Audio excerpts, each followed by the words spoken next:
So just a little bit of background about me. If you're not familiar, my name is Bill Spohn. I have a couple degrees in engineering as well as a professional engineering certificate. Worked a bunch of different places, and I got bit by the HVAC and instrumentation bug around the time of my transition from Fisher Scientific to Bacharach, and then sort of stuck with this HVAC field, which I think is a wonderful field, wonderful people working in the field, and I try to do my little part with understanding the test and measurement needs, the applications, and the products. I do have 3 U.S. patents on some products and 1 actual patent application that's pending right now.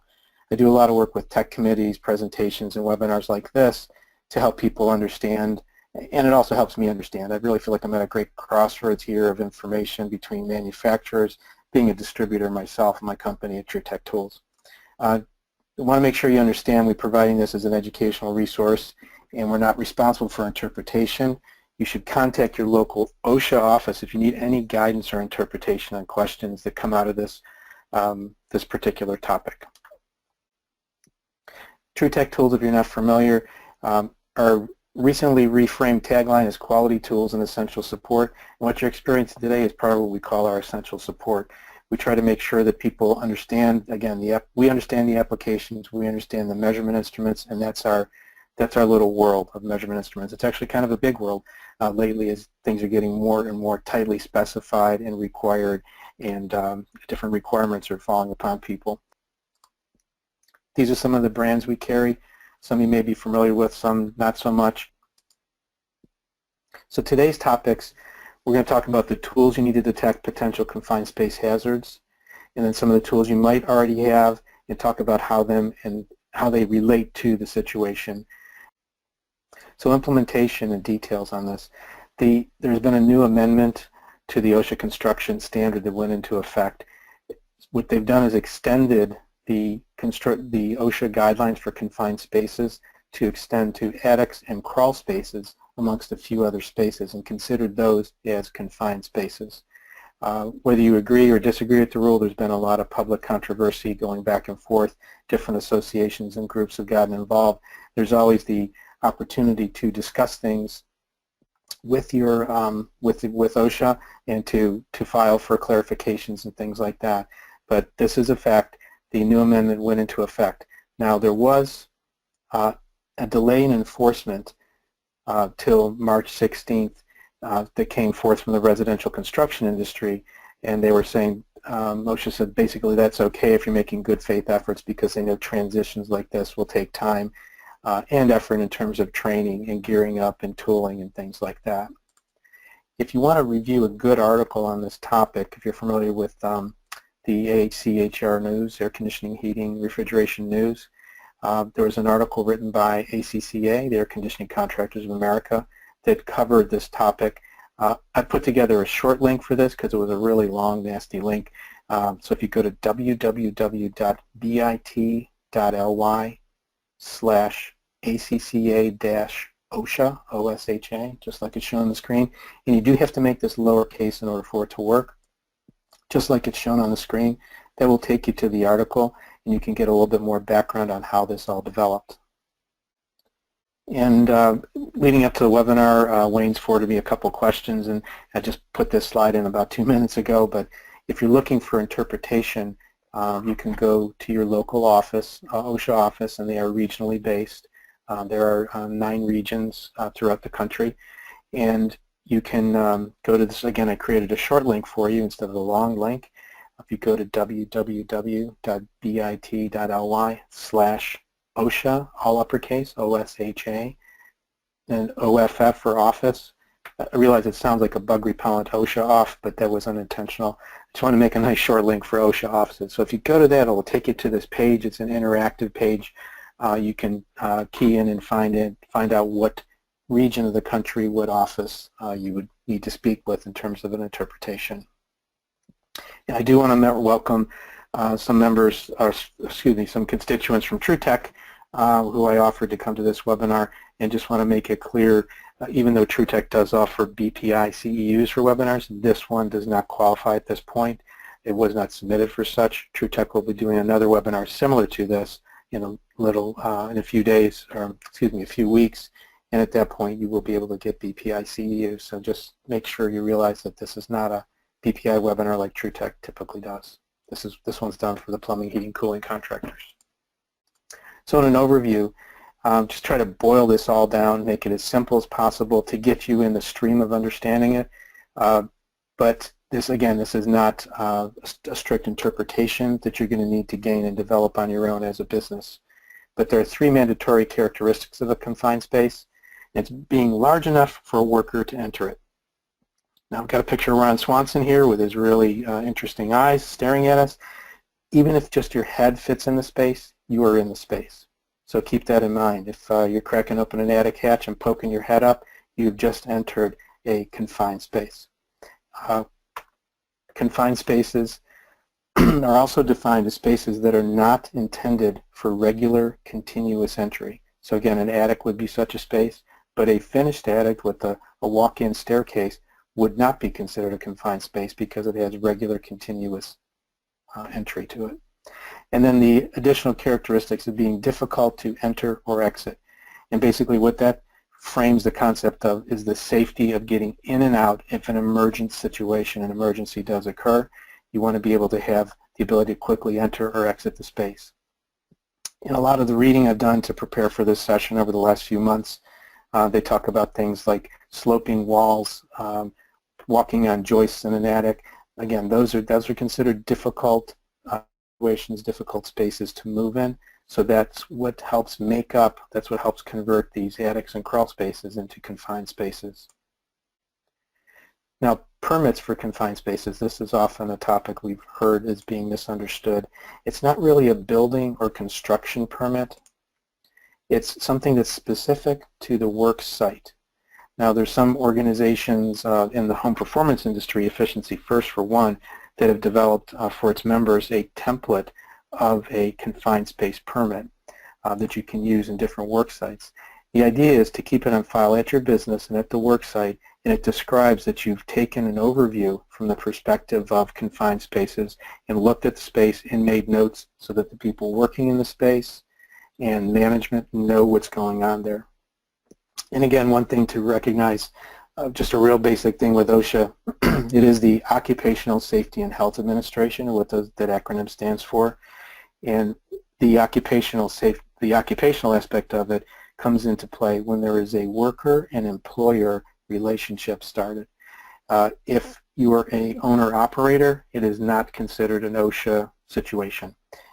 If you are working for someone, then it is considered something that falls under the guidelines of OSHA. And this is just in general from a very basic concept. So in the case of a permit-required confined space, and a space in which you would need to develop a permit that is specific to your company for that location, it can become permit required if a hazardous or potentially hazardous atmosphere has been identified as being present. And we'll talk about what some of those atmospheric characteristics are. If there's also the potential for engulfment or suffocation, and that would mean a confined space in which oxygen could be easily or readily displaced by another gas. And that would allow you to basically pass out and perhaps be impaired or very seriously injured by engulfment or suffocation. There are also things like physical hazards, which would make it a permit-required space. And again, the permit is to describe what you're going to do about the hazards you've identified in the space. And when we talk today, all these characters, these statements in red, are the ones that we'll be discussing. So we'll be talking about hazardous atmospheres, engulfment, temperature, and oxygen level. I won't be covering electricity or flammable materials or animals or insects. Those are also considered physical hazards for confined spaces. And then physical characteristics, we alluded to this a little bit before, but characteristics that could create an obstacle to either getting in or out of space. In the space in terms of someone coming to perhaps rescue you, or you getting out of the space if you recognize that the situation's headed south. And then hot permits are sometimes a phrase that's used. That means that the site is actively permit required. It's hot. It means that the situation is that you have to be following the permit requirements you've identified as an employer. It doesn't necessarily mean a thermally hot area, so let's not confuse hot permits with just situations where the temperature is high. So in order to enter a confined space, if you've identified it as the permit required confined space, you'll need a pre-entry plan for a confined space or a permit required confined space. Appropriate entry and exit points. These are the things you want to define. Make sure you have someone on site that's recognizing and cognizant of this. Any ventilation methods you may require. And control or elimination of all hazards in the space. And that would allow you to declassify it as a permit space. Did get a question here, is a permit required for residential work? It doesn't matter whether it's a residential or commercial attic. It's if there's an employee-employer relationship, then OSHA plays. That's step one. Second thing, if it's considered a confined space by OSHA rules, which now includes attics and crawl spaces that meet those 3 criteria we spoke about before, then yes, it would be required. I think the short answer is yes, and make sure you understand all the requirements that lead up to that. You do want to ensure the confined space is tested, again, for these atmospheric hazards of oxygen, flammable or combustible gases, and any toxic gases. These are the atmospheric hazards. And if the permit's required, that means you detect them in quantities that are considered unsafe.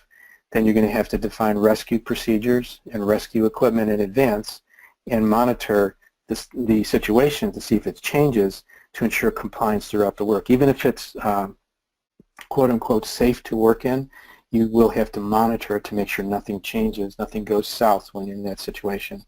So I think a lot of people interpret this, again, this is conversations I hear, I'm not giving any specific guidance here, but some people say, well, this means I always have to have a buddy or someone on site to fetch me or to remove me. And that's only true when it's a confined space that is permit required. That means that there's something there that requires a rescue procedure and rescue equipment. And that means you detected a hazardous substance that you have not mitigated before you enter. I think in a lot of the work, that's done in this field, the people listening here today, you are normally not working in hazardous environments. So keep that in mind. If you detect the environment is hazardous, you need to have procedures to work there, and then you need to have a permit to work there. And again, someone just asked the question, who issues the permits? As we mentioned before, you write your own permit. You follow the guidance of OSHA, and you make sure that everybody on site and everybody back in the office knows what's going on when you've identified this as a hazardous confined space. Someone else asked, is there a set time frame to monitor the air in the confined space? I've heard guidance given like every 20 minutes, but I think as technicians, largely what the audience is here, if you're doing something, say to a piece of combustion equipment or a pump that's going to change the environment fairly quickly or fairly rapidly, I would move towards shorter and shorter intervals. Again, OSHA doesn't really specify heavily. They give a lot of guidance on this, but you do have to interpret and be smart about what you interpret in situations. Got another question here. Are construction workers working in a basement covered by this? If a basement is designed for continuous occupancy, then it's not considered a confined space. That's the understanding I have. You may wish to check with OSHA for a more specific ruling, again using that contact information I gave before. So how about temperature and humidity? We want to get through these topics here. Why measure temperature and humidity? Because of heat stress, which is an early stage of a dangerous situation that can happen to the human body and deadly, called hyperthermia, where you get too hot and your core temperature, you cannot relieve your core temperature. It's also known as heat prostration or heat exhaustion. And when the body core temperature reaches above 100 degrees, 104 degrees Fahrenheit, that can be life-threatening for individuals, which means that your organs, your brain, your circulatory system are not designed to work in body temperatures above that level. Now, we all know firefighters work in temperatures that are hotter than that, and factory workers, but they're wearing protective gear to keep their body temperatures below that level. So, and why, okay, so that's the heat aspect of it, but what about humidity? Why is that a factor? Well, the body loses heat through sweating, and a lot of the HVAC people in the audience are going to appreciate the term evaporative cooling. Swamp cooling, your body basically cools in the same way that an evaporative cooler does. So therefore, both ambient temperature and humidity factor into the heat stress situations. And I think you can interpret that, again, HVAC people can interpret that or understand that and appreciate it from things like the psychrometric chart.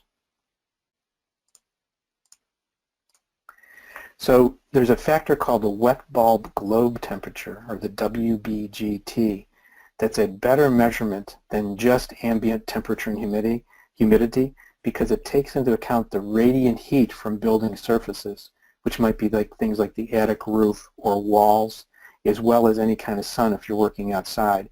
Now the sensor, the product I've shown here is a wet bulb globe temperature thermometer. We have them for less than $200 at TruTech. This one here has the humidity sensor and that silver neck, humidity and temperature. And then there's another temperature sensor underneath this globe, this black globe. And the idea is that it would absorb the temperature, the thermal radiation from any surfaces, which is the same thing that's going to happen to your body. So it's not just the air temperature, but it's the temperature your body would absorb. So that's why that allows it to calculate a WBGT, or wet bulb globe temperature. Got another question: would a gas monitor work?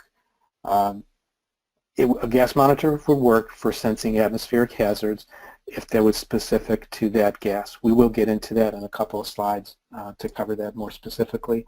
And then, are these tools sold in the package? We're happy to sell any kind of tools and any kind of packages, but usually somebody has a question or wants to make a little change, so we just tend to work with them, get you on the phone, whatever.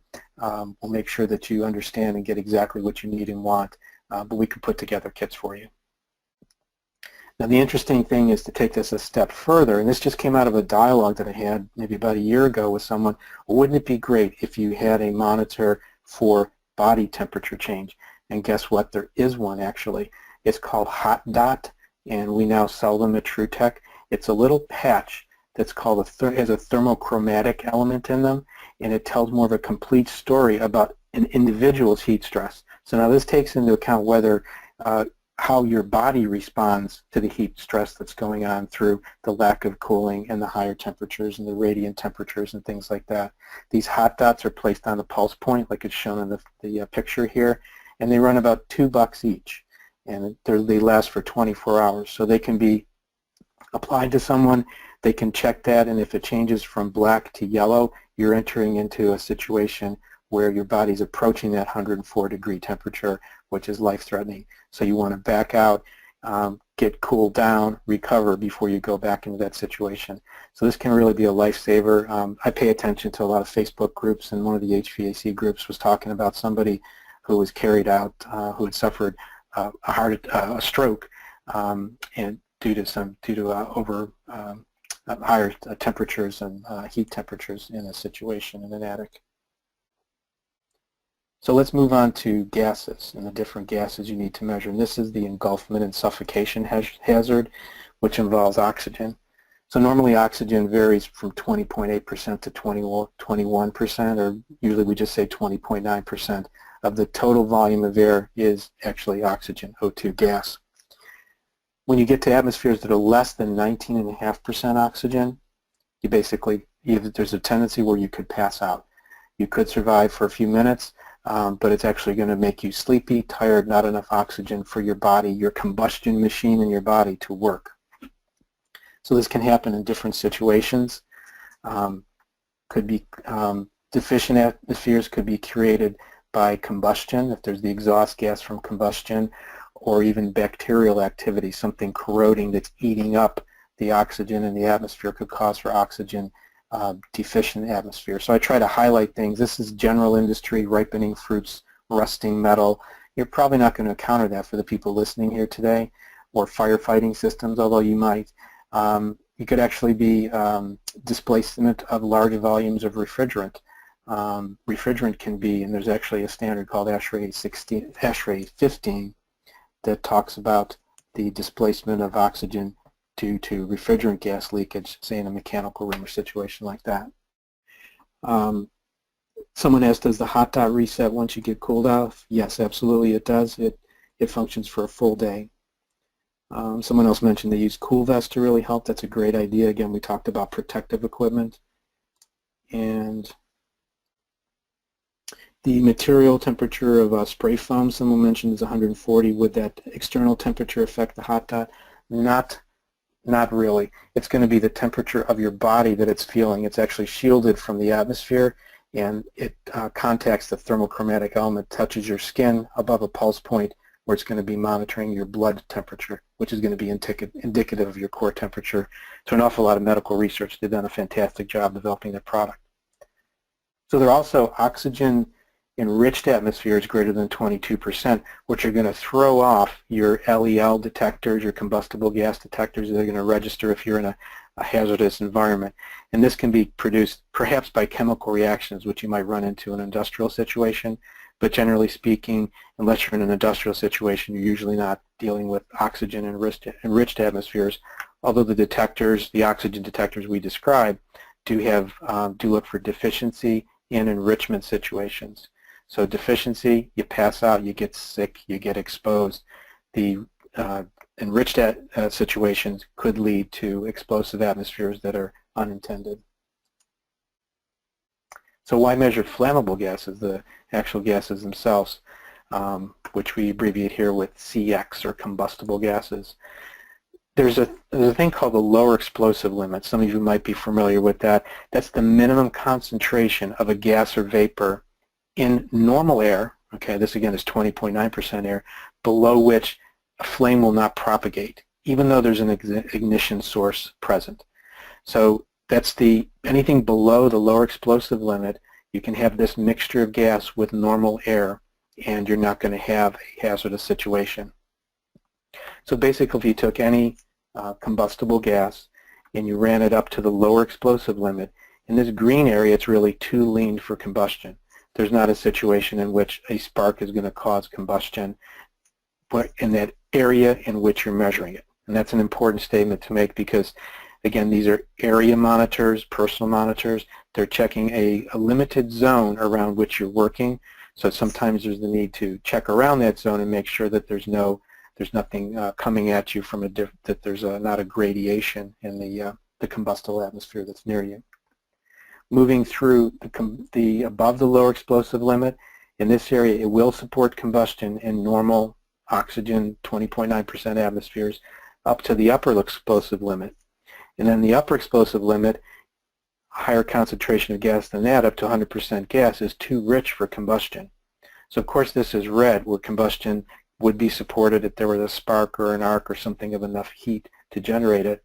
But then going above that, it's too rich for combustion. But it's labeled in yellow because in this situation, it's actually a caution, because if the situation changes and fresh air moves in and it starts to dilute, it will move back through the combustible area, move into the range in which it will support combustion.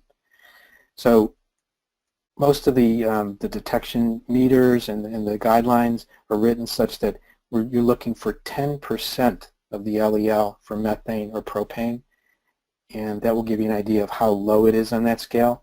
So most of these detectors are looking to alert you when it passes the 10% of LEL level, very far down the scale.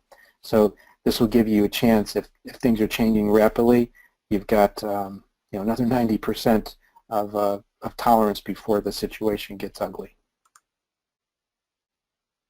There's some other toxic gases beyond just the flammable gases or combustible gases. Carbon monoxide and hydrogen sulfide are the primary two we talk about. They're the ones that are going to be most evident, and we'll call it more common situations. There are a whole list of other toxic gases, but those are usually found dependent upon your work environment, and you know they're going to be there due to chemical processing or something going on in that environment. Say in the natural gas industry, you might have other gases that are going to be present. So carbon monoxide poisoning, I'm guessing that a lot of people on this session are very familiar with that from the HVAC and the home performance and weatherization industry. Just real quick, silent killer. You don't know it's there, can't taste it, hear it, smell it, feel it. It's not visible at all. It comes from combustion sources when the combustion source is not completely burning. It will also come back through venting issues, whereas venting issues can sometimes cause carbon monoxide production as well as propagate carbon monoxide production. I mentioned back on the original slide, my consulting business, I do expert witness work for carbon monoxide poisoning and heat exchanger cases, so I do have some experience there that venting can indeed cause carbon monoxide. From a medical standpoint, it's often misdiagnosed as the flu. You can read all kinds of statistics and growing evidence out there that a lot of times it really is misdiagnosed. And what it does to you is it debilitates you, it weakens you, it robs oxygen from your body, and it's a cumulative poison that builds up over time. So the more exposure you get, the worse you get up, worse off you are, and it takes time for it to evolve and come out of your body. There's a permissible exposure limit by OSHA standards, again for the occupational arena, by a time-weighted average. That's what a TWA is. The PEL is a permissible exposure limit by a time-weighted average, which will allow you an average of 50 parts per million over 8 hours is considered permissible for the occupation. This does not overlay into the home environment. In the home environment, because you spend more time there, and it could be people that are homebound or not able to get out of the home. Different levels should be looked at. That's a whole different discussion, which we might want to do with PHCC on carbon monoxide meters and detection. There is a maximum value for 15 minutes of over a 15-minute exposure of 200 parts per million, and believe me, it can make you feel really sick at that point. Hydrogen sulfide poisoning.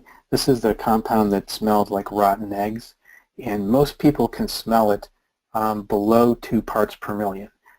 So that's a good thing. You can detect it, you can smell it, but the nose is not a reliable sensor. There's something that happens called olfactory fatigue, where if you smell something long enough, you're used to it and you don't smell it anymore. If you have a friend or maybe loved one that has a dog, sometimes you walk into their house if you don't have one and you say, there's a dog that lives here, and they have no idea because they don't smell it either. So again, that's that olfactory fatigue kind of in real everyday life. The respiratory effects, what happens in your lungs when you ingest hydrogen sulfide is it actually mixes with the water and the mucus in your lungs to make an acid and then begins to etch and then cause problems in terms of almost like an ammonia or suffocation can happen with enough exposure. So the general ceiling limit for the industry is 20 parts per million and a peak of no more than 50 over 10 minutes if there's no other exposure during your shift. So that's why there's a lot of these detectors that are out there that have all these different means of logging and displaying different values. It's because they're trying to correlate and relate to the industry standards. Got another question here. Is the cumulative poison based on current exposure, or does it stay in your system? That's a great question. The cumulative poison, basically for carbon monoxide, which is the cumulative poison, it latches onto the hemoglobin in your blood, and it latches on with a strength of over 200 times greater than oxygen does, and it won't let go of the hemoglobin. So it impairs the ability of your body to transport oxygen, to absorb and transport oxygen. So it's about a 4.5-hour half-life if you're breathing normal air, just regular air. So if you had a concentration in your blood of 6% carboxyhemoglobin, 3 hours later, or excuse me, 6%, 4.5 hours later, it would be down to 3%. 9 hours later from the original exposure level, after it stopped, it would be down to 1.5%, and then it gets below 0.5% for the next 3 hours, and that's back to sort of normal level for the body. So it does stay in your system, and the half-life is 4.5 hours for typical people. So when it comes to selecting a gas monitor, now what do you do? If you're working in spaces and you want to check them out and make sure that they are not permit necessary, and you do that survey, and then you want to monitor, to continue to monitor to make sure that nothing happens while you're in that space, say every 1, 10, 20 minutes, so that you're not in a hazardous situation. you have to think about whether you need a single gas or multi-gas monitor. And again, this comes down to understanding your workspace. Are you going to be exposed to oxygen depletion? Is there any chance of being exposed to carbon monoxide? Is there any chance of being exposed to combustible gases, and any chance of being exposed to hydrogen sulfide? And those are typically the main four gases that are of interest. You can see that this analyzer on the screen below actually has 5 gases. One is sulfur dioxide, and that would come up more in a situation of manufacturing or perhaps utility or mining industry. You might run into hydrogen sulfide. I see people might be raising their hands. The most effective way to communicate with me is to type in a question if you could. I'm not going to be able to respond effectively to a raised hand. So do you need single multi-gas? Well, the question depends. It depends. The answer is it depends. Depends upon the situation you're in and the compounds you're going to be affected by. If you do get a single gas analyzers or a series of them or one analyzer, you have to look at the separate costs. There is maintenance involved. There's the size. If you have a collection of 2 or 3 of these, there's a collection of them that you're going to have in your hands. Is the display information going to be available? Are you going to be kitting yourself up like with a fisherman's vest with all these little things clipped on you, or are you going to be looking at display of one unit? So there is some economy of scale to considering a multi-gas monitor. Why would you get a 3 or 4 gas unit? Basically, those are the most popular ones we're selling. The 3 gases being oxygen depletion, combustibles or LEL sensor, and carbon monoxide. Those would be the typical 3. Then the 4th one is typically hydrogen sulfide, because that can evolve from sewer gas and things like that. Again, maybe a more readily available poison, basically, or atmospheric hazard for people. Someone's asking, can readings be printed from this device? There are many devices on the market. We sell a couple different brands. That's a more lengthy question, but the answer is yes. Some of them will print. Others of them store. Some of them store and easily download. Some of them store and require a docking station to get the information out of them. So there's a variety of choices available for different types of gas monitors. So we covered the typical 4 gases. And then there's also the question of, do you need a pump unit or a non-pump unit? We recommend the pump type unit because that allows you to measure the space before entry. And that way you can determine, is this a permit required space because a hazard is present? If it allows, like one of the kits we have has a probe that you can actually, it's a tube with little holes in it on the end of a hose, and you throw it into the space, connect it to your meter, and it samples from a good foot of air sample inside the space, and then you can check and see if that space is hazardous or not before entry. Again, thinking back to that picture of Ron Swanson, he stuck his head in, he's in the confined space. You want to stick your monitor in, or better yet, a pump unit with a hose from your monitor, put it into the space so you can measure before entry. So sort of like a selfie stick, we call it a gassy stick. Put that gassy stick in the space and let it worry about detecting and monitoring the contaminants. Someone asks, has anyone ever died or been impaired from H2S exposure in a residential setting? I do not know the answer to that, Hap. I'm sorry. That's why we talk about kind of knowing your workspace, and the hydrogen sulfide really tends to come up more in, say, commercial or industrial applications. So any gear you may have versus what OSHA talks about here. Combustion analyzers, now they can measure carbon monoxide. The negative to it is pretty much all of them on the market, when you start them up, they zero to ambient. So you've lost what's happened in the ambient atmosphere because they're designed to measure stack gases. So they typically zero out the CO sensor as they're starting up. So unless you zero it in a CO-free area, which is good protocol and procedure, you need to keep that in mind. You also always need to have the pump on because there's no exposed surface like some of the monitors we showed a minute ago. they have exposed surfaces to always measure ambient, whereas a combustion analyzer, the sensor is buried inside and it needs to have a pump relay information to it. Got a question here. I work in weatherization and we spray two-part foam box sills and walls. If I equip my employees with a PAPR respirator and ventilate the space, it sounds like every job will still be permit required, correct? What type of monitor is needed for two-part?